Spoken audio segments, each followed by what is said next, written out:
네, 마켓 이슈앤 전략입니다. 마켓 이슈앤 전략의 주인공 좀 소개 좀 그럴싸하게 좀 해주세요.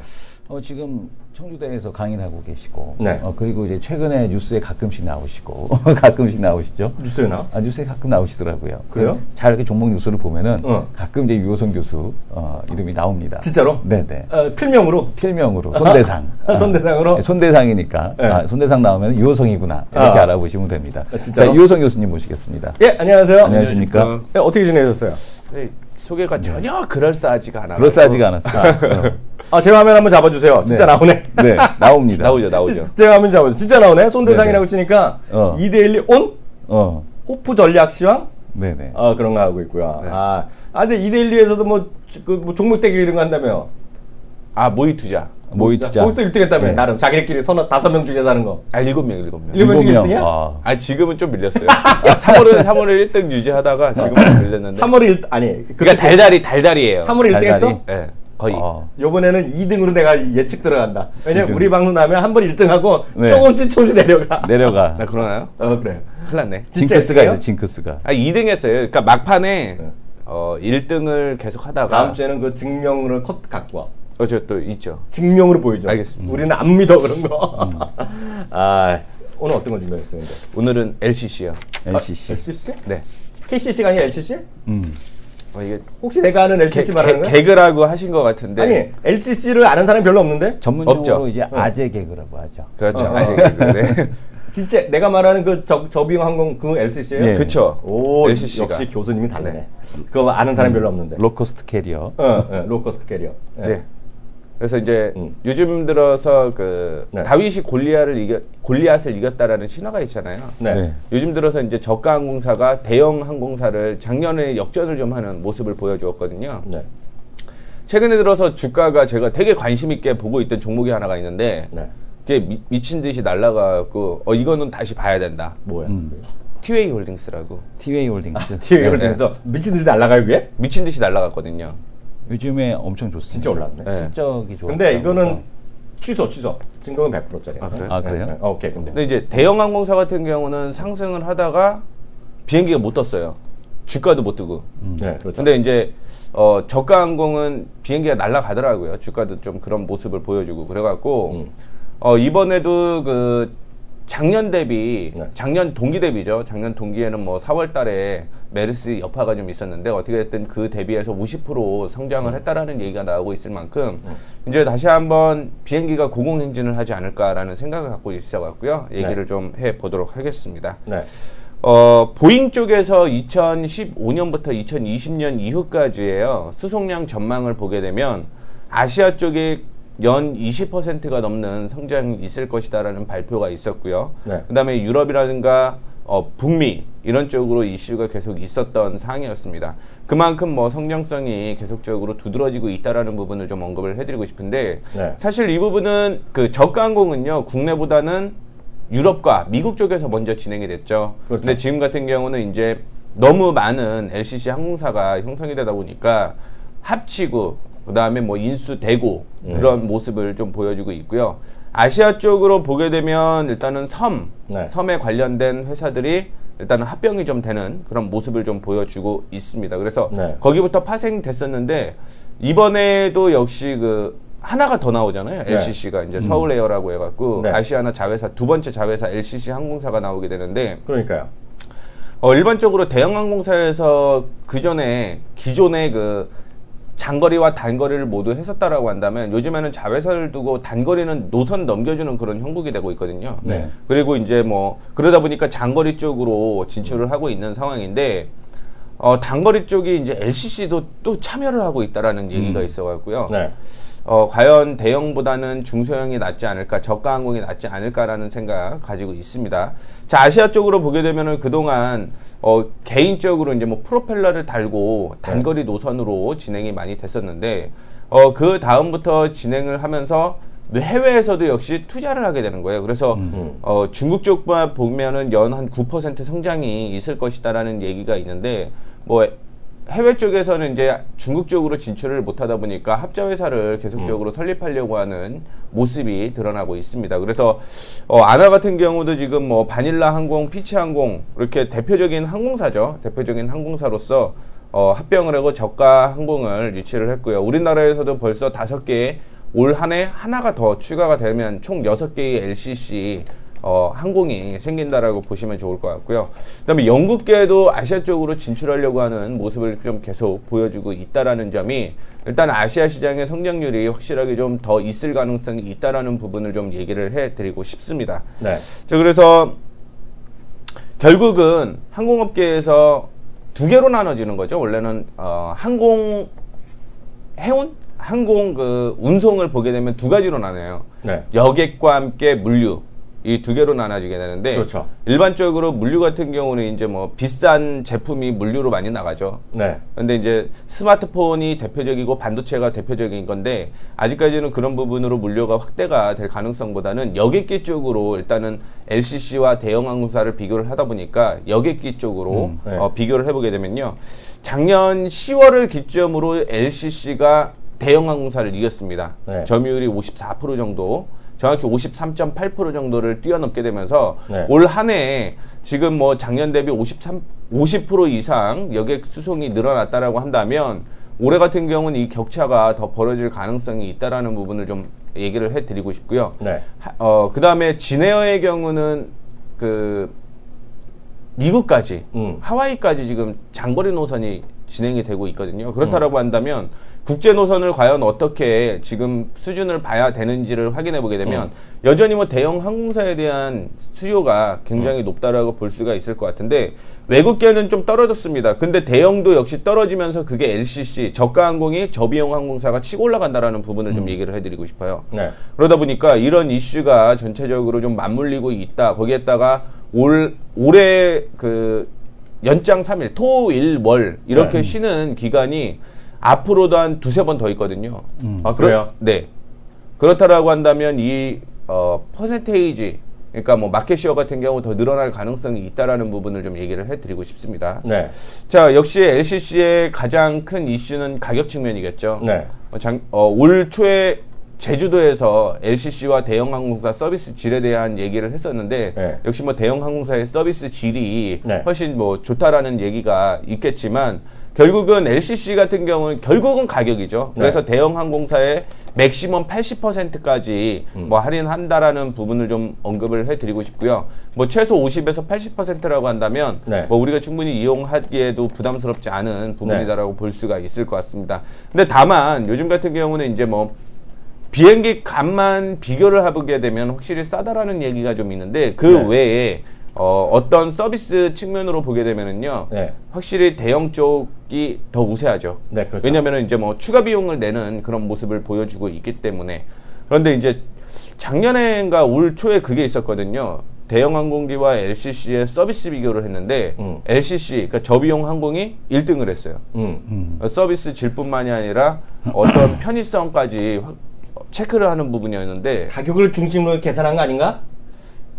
그러면은 예리한 질문 아니야? 가성비? 가성비. 가성비죠, 가성비. 아, 그 네. 가성비란 모르 결국 가성비로 이렇게 진행이 됐다라고 생각을 하시면 좋을 것 같은데 어떻게든 지금 같은 경우는 또 할인이 계속 들어가고 있는 상황이고요. 네. 요즘 같은 경우는 이제 대형 항공사에서도 네. 그런 데 있잖아요. 쿠팡, 뭐 위메이드, 네. 그다음에 이런 쪽으로 진출을 하고 있고요. 지금 LCC 같은 경우는 카카오페이랑 또 연결을 해서 더 저렴한 가격으로 비행기 표가 나오더라고요. 네. 그러다 보니까 네. 역시 뭐 값싼 만큼 네. 사실은 수고스러움을 좀 부담을 해야죠. 네. 그런 차원에서 보게 되면 LCC가 싸기는 하지만 뭐 가까운 거리에서는 역시 네.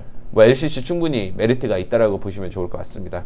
자, 그런데 이제 올 초나 작년 같은 경우 문제가 좀 많이 있었던 부분이 뭐였냐면은요. 네. 서비스보다는 그 위험이었죠. 그렇죠. 리스크 부분이었는데 네. 이게 그 항공사가 여객기를 보유하고 있는 것과 운행 시간을 보면은 일단은 기본적인 베이스가 나옵니다. 무슨 그렇죠. 얘기냐면 대한항공은 비행기가 엄청 많아요. 네. 그 다음에 아시아나도 비행기가 80대가 넘습니다. 네. 근데 이제 5개의 LCC 같은 경우 비행기가 적죠. 네. 뭐 물론 작년부터 시작을 해서 올해까지 비행기 대수를 늘린다라고 얘기는 하지만 네. LCC 비행기 중에서는 아직까지 그 수리를 못 해갖고 못 나는 비행기도 꽤 많다라고 얘기가 나오고 네. 있거든요. 네. 그러다 보니까 이걸 가지고 한정된 수익을 더 발생을 하려고 하다 보니까 네. 지금 시간이 엄청 많이 사용이 된다라는 거죠. 기장들이. 그렇죠. 그러다 보니까 네. 결국 어떤 서비스 측면으로나 혹은 이런 부분이 문제가 되기 시작을 하게 되면서 작년과 올 초에 이제 LCC 저비용 항공사에 대한 문제점을 파악을 하고 규정이 되게끔 얘기가 나오고 있는 상황입니다. 그래서 작년 12월과 올해 1월 달만 보게 되면 제주, 이스타, 에어 부산, 진에어, 에어 부산 문제가 계속적으로 좀 일어났었죠. 그 이유 중에 또 하나는 아까 전에 언급을 해드렸던 비행기 대수와 시간, 기장에 운임하는 시간, 그 외에도 비행기의 기간수, 그러니까 얼마나 됐느냐 이 부분을 좀 얘기를 해보고 싶은데 대한항공 같은 경우나 아시아나항공의 경우 9년 정도. 근데 이제 저비용 항공사는 12.9년에서 낮아지긴 했습니다. 11.5년으로 낮아지긴 했는데 여지까지 한 15년 정도를 비행기를 운임할 수 있는 그 기간으로 보더라고요. 네. 그러다 보니까 이제 기간이 줄어들기는 15년? 하지만, 보통 15년. 그러니까 15년 정도 되면은 동체에 이제 구멍이 나기 시작을 한다라는 얘기가 또 있더라고요. 아이, 그건 좀 심한 거겠지. 9월까지 나면. 그거는. 지금 북한에 있는 전투기의 뭐 일정 부분은 6.25대 전투기도 있다 그러는 건데. 아니, 그거는 이제 그냥. 심한 거지. 그런 얘기가 좀 있다라는 거죠. 그런 얘기가. 네. 그리고. 농담을 진담으로 하다 그랬네, 내가. 그러면 안 돼요. 농담은 농담으로. 죄송합니다. 네. 그리고 오른쪽 보게 되면은 이제 뭐 비행기를 타는 시간과 비용에 대한 부분이었는데 사실 오른쪽 보게 되면 안전 투자 비용이에요. 그래서 안전 교육을 얼마나 시키냐를 비교를 해보게 되면 확실히 뭐 가격 차이가 크게 난다라는 부분을, 그러니까 비용, 안전 관련 투자 비용이 확실히 좀 차이가 난다라는 부분을 좀 얘기를 해드리고 싶습니다. 그래서 이 부분도 지금은 늘어날 것 같아요.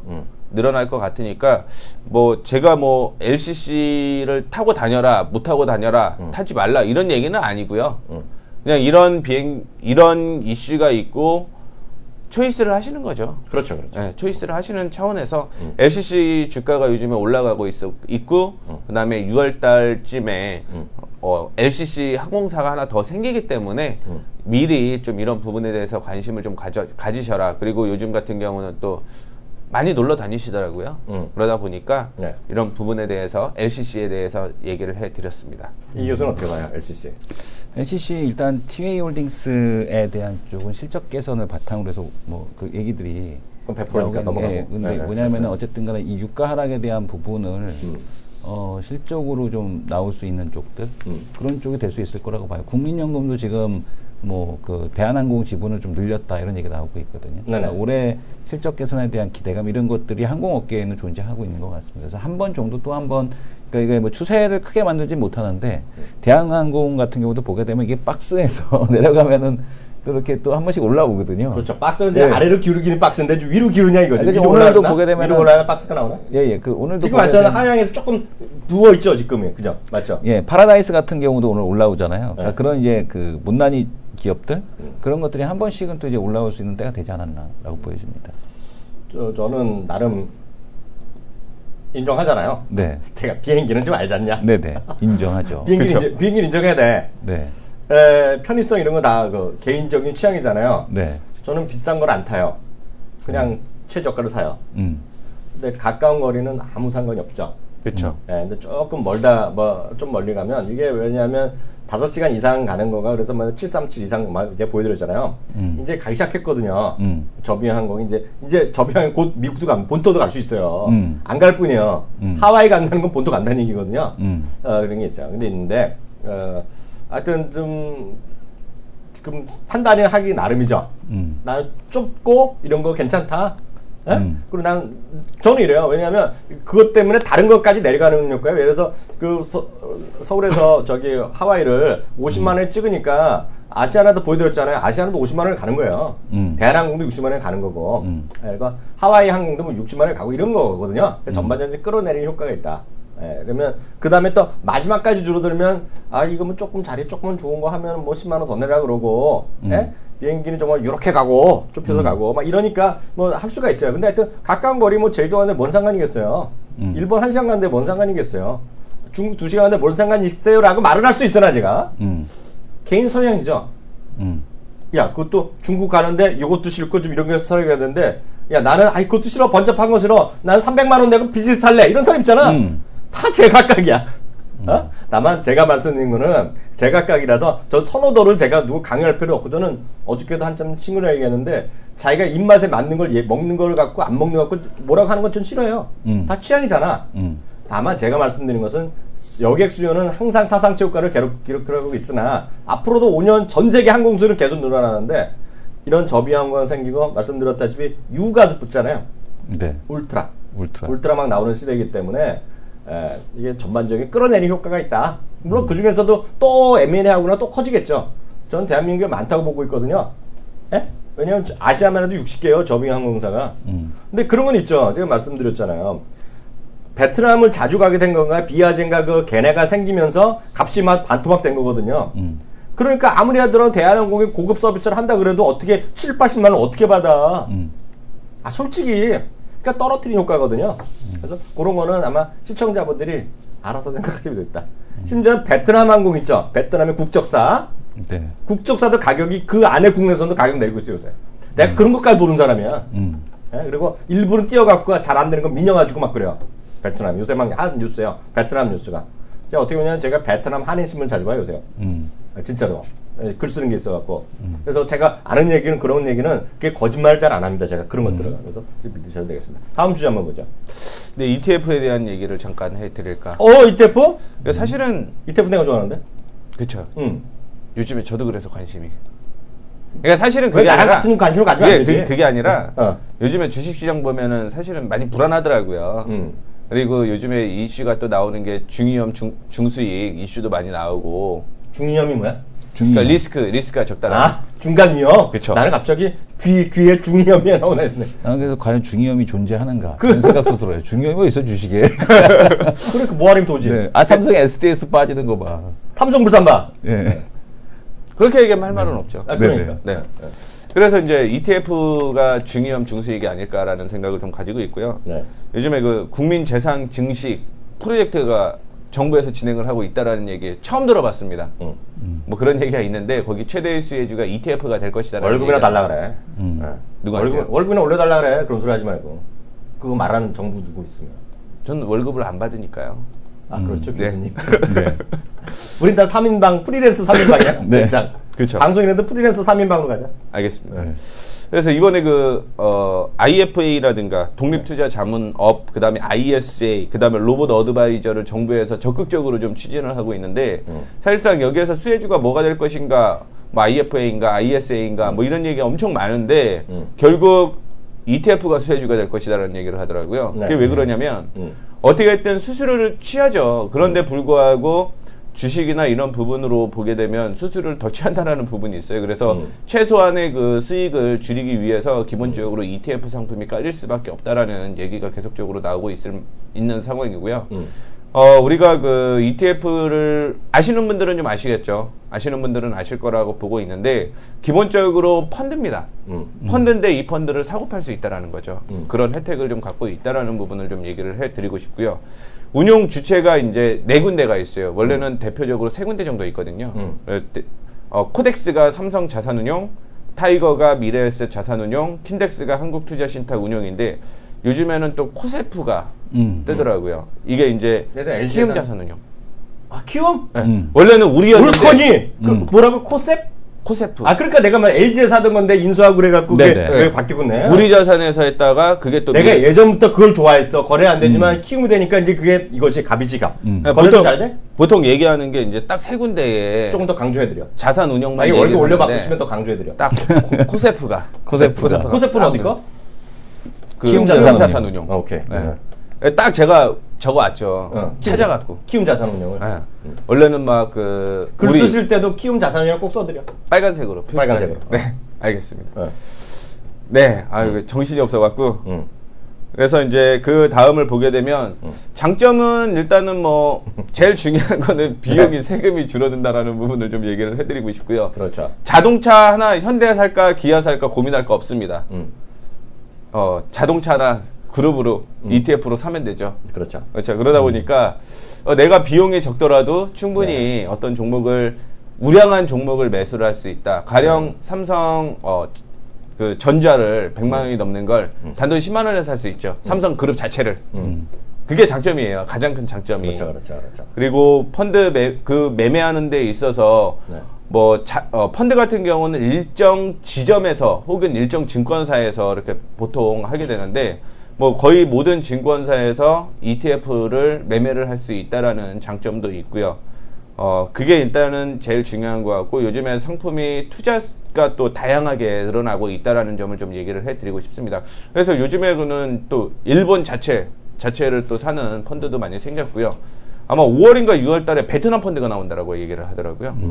네, 물론 이제 뭐 예전에 브릭스 펀드 안타까움은 좀 있겠지만 요즘에 다시 자금 들어온다라고 얘기가 나오고 있는 상황인 만큼 이 ETF에 대한 얘기가 계속 좀 아마 제가 알기에는 제가 요즘 영업을 안 해서 모르겠는데 소위 키움 2사 있죠 2사 IS에도 ETF가 될 거예요 아마. 네. 제가 알기엔 그런데 모르겠어요. 이건 확인 한번 해보세요. 네. 저도 옆에서 자꾸 베트남 해갖고 저도 베트남 한번 투자 한번 해볼까? 라는 생각을 갖고 있는데 갈 수는 없잖아요. 그리고 환율 난 가기로 했는데 다녀오십시오. 계좌 틀어? 이번에 추석 때 아니면 12월에 계좌 틀어? 아니 그러니까 투자를 하려면 주식을 사야지. 아니요 거기서 투자를 사는 다 모여갖고 100명 쭉 데려가려고. 베트남에 계시는 분한테 물어봤더니 걔는 주식 투자 어떻게 하냐 그랬더니 캐시를 들고 그건 내가 얘기했잖아. 네, 그리고 내한테 들어가서 이 사람 그런 거예요? 내가 얘기했잖아. 그 얘기하는 게 뭐냐면 베트남에서 또 얘기하는 게 거기는 회사 주가 앞으로 어떻게 올라간다는 IR을 딱 갔더니 주가가 앞으로 어떻게 움직입니다 이런 것들 회사에서 작전하듯이 얘기해 준다고. 그게 왜냐면 그게 아직도 그건 내가 얘기했는데 아니에요. 그건 다른 데서 들은 거예요. 그거는 올려하거나 나갖고 현금만 갖고 다니는 거는 이거죠. 이게 자꾸 우리 식으로 이해하면 안 되죠. 그래갖고 아직 그게 뭐야? 그게 뭐야? 차이니스 월 이런 게 전혀 돈 왔다 갔다 하는 거 있잖아. 뭐라네? 현금, 계좌 입금 이런 거 잘 안 되는 게 온라인이. 그래갖고 우스갯소리로 사이공에 하노이인가 호치민에 왔다 갔다 하는데 백으로 갖고 다니는 데가 있어요. 그런 얘기도 있는 거지. 그리고 아예 그리고 공산당이니까 시장이 아직까지 아주 깨끗하지 않다고 그 얘기 그렇죠. 많이 하더라고요. 그래갖고 내가 말씀드렸잖아요. VNM 이런 것들이 대부분이 거기에 현지에 투자하는 외국 기업들 많이 구성돼 있어요. 그걸 아셔야 돼요. 네, 얘기 다 하셨나요? 네. 잠깐 하나만 더. 그래서 펀드는 지금 그래서 올해 들어서 이거는 제가 그냥 뭐 영업이 아니니까 이해만 하세요. 근데 영업이 아니라 있는 걸 말씀드리잖아요. 올해 해외 펀드 있죠. 해외 펀드가 여기도 팔잖아요, 맞죠? 킴주거도 팔죠. 해외 전용 펀드, 비과세 해외 전용 펀드 5년인가 10년 동안 하는 거 그거 꼭 킴에서 가입을 해야 되잖아. 조금이라도 수수료가 싸잖아. 근데 그 상품은 어디 가나 다 살 수 있잖아요.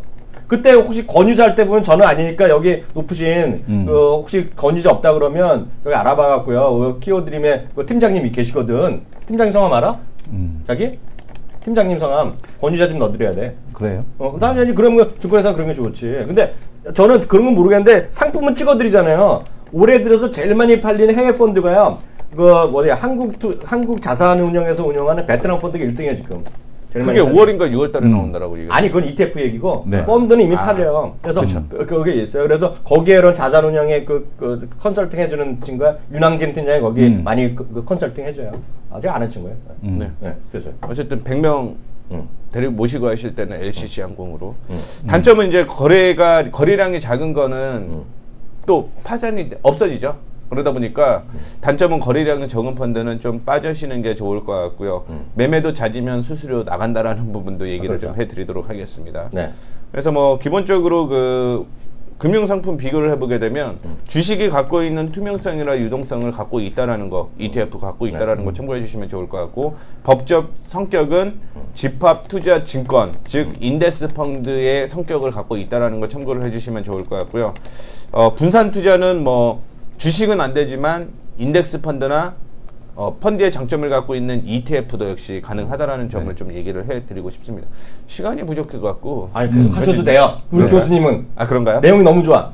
그래서 상품 구조는 전체적으로 좀 콘셉트가 어디서 운영사라고? 키움 자산운용. 키움 자산운용. 그거. 그래서 이거 구조는 크게 관심을 좀 가지실 필요는 없을 것 같고, 그 다음이 사실은 더 중요하거든요. 해외 ETF입니다.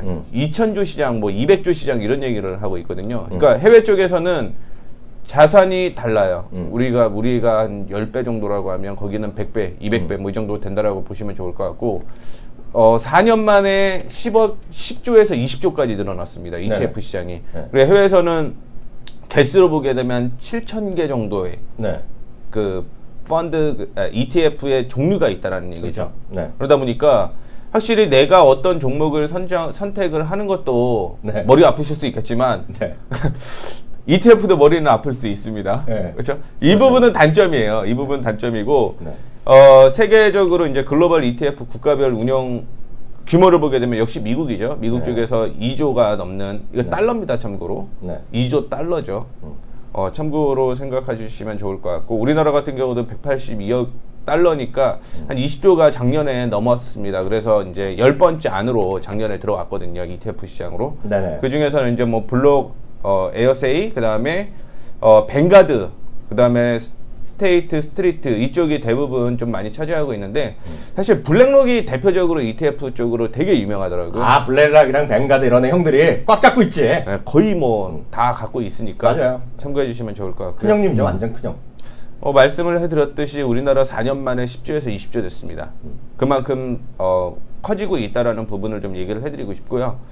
그 다음에 해외 주식형 펀드도 좀 늘어나고 있거든요. 작년에 21조가 넘었는데 거기에 1조 정도가 그 해외 ETF더라고요. 그래서 국내 쪽에서는 한 19조가 좀 넘는 자금이다라고 생각을 하시면 좋을 것 같고 사실은 그 ETF가 되게 많았어요. 자산운용도 되게 많이 했는데 이제 뭐 세금을 줄이고 수수료를 줄이고 하다 보니까 버틸 수 있는 치킨 게임이 좀 이루어졌다라고 보시면 좋겠습니다.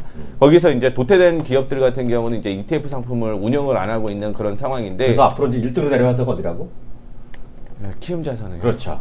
아직은 작은데 거래가 적은데 이게 왜 그러냐면 제가 좀 말씀드리면 그 판이 커진 거 주고 제가 딱 하나 말씀드릴게요. 그 국민연금 있죠. 그 다음에 그런 게 뭐야? 우리나라에선 공무원, 그렇죠. 네? 공무원 연기금 있고요. 군인 공제가 있잖아요. 뭐 말씀 안 드렸나요? 우리는 국민연금에서 액티브 줄이고 패시브를 한다만 그런 얘기 했잖아요. 작년에 있죠. 3년 연속으로 우리나라가 코스피대로 떨어진 거 아세요?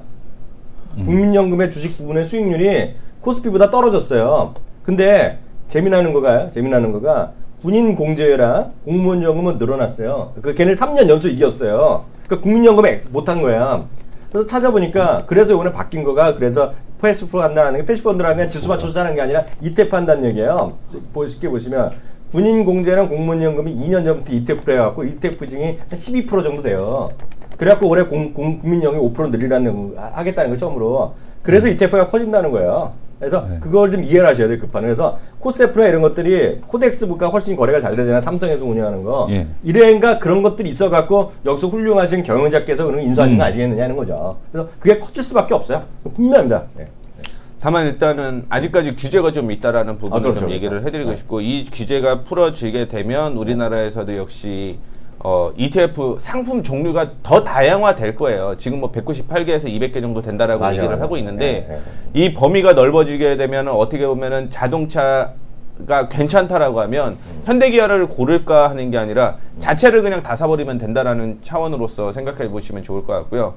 시장도 레버리지와 인버스에 대한 얘기 있죠. 어떻게 보면 시장이 조정받을 때 돈을 벌 수 있는 구조가 그렇죠. 인버스죠. 그런 거 많이 하시죠. 네. 대신 이제 금액을 수익을 굳이 크게 보겠다라고 생각을 하지는 않으시면 좋을 것 같고요. 그 다음에 되게 안전한 국고채라든가 단기채, 통환채 같은 채권과 연결되어 있는 ETF도 있고요. 뭐 원유를 지금 직접 사고 파는 것보다는 또 ETF를 통해서 살 수 있다라는 부분 금 역시 동의를 하고요. 통화 역시 통화로 사실은 수익 내기가 되게 어렵더라고요. 네. 왜 그러냐면 정말 많은 돈이 있어야지 수익이 내더라고요. 근데 이제 통화도 ETF를 통해서 수익을 충분히 발생을 할 수 있다라는 거. 그 다음에 뭐 인도 주식뿐만이 아니라 채권도 역시 ETF를 통해서 살 수 있다라는 부분을 좀 참고를 해주신다라고 한다면 아마 진짜 중위험, 중수익에 매매를 할 수 있는 어떤 그 하나의 또 다른 상품이 될 수 있지 않을까라고 생각을 해서 ETF에 대한 얘기를 제가 열심히 해드렸는데 사실은 저보다 전문위원님이 얘기하는 게 제가 많이 없겠어요. 또 왜 이러시나 또 송 교수님, 유 교수님께서 이러세요. 준비는 제가 다 하고 일단은 뭐 열심히 하신 것 같아요. 많이 올려주시고 하면 혹시 글 쓰실 거 할 때 포스팅 할 때 네. 코스프 강조해 주시고 알겠습니다. 키움 자산 운용 강조해 주시고 빨간 줄로. 우리는 3개가 아니라 4개의 ETF가 있다. 네. 예, 수고하셨습니다. 감사합니다. 네, 감사합니다.